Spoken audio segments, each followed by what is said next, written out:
Des 800 commerçants concernés sur le papier, 180 étaient présents à ces assises, ravis d'être consultés.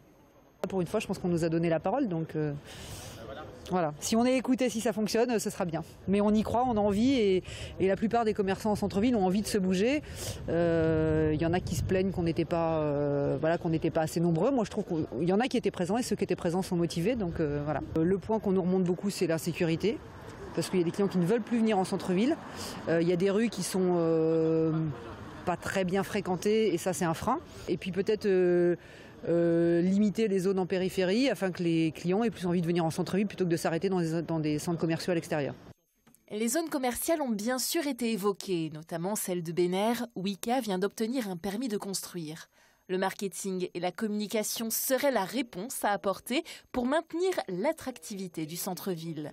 Effectivement, il y a une croissance des mètres carrés très importante et que la différence vis-à-vis de ces zones qui sont très différentes d'une centralité, c'est justement au travers de commerces indépendants présents dans les centralités et la mise en œuvre d'une ambiance d'achat. Il serait bien d'avoir une identité unique de façon à pouvoir mettre en visibilité autant que possible le centre-ville auprès de sa clientèle, donc sur une zone assez large finalement. Avoir un site internet en commun qui permette de mettre en visibilité le centre-ville, ses actions, ses commerçants.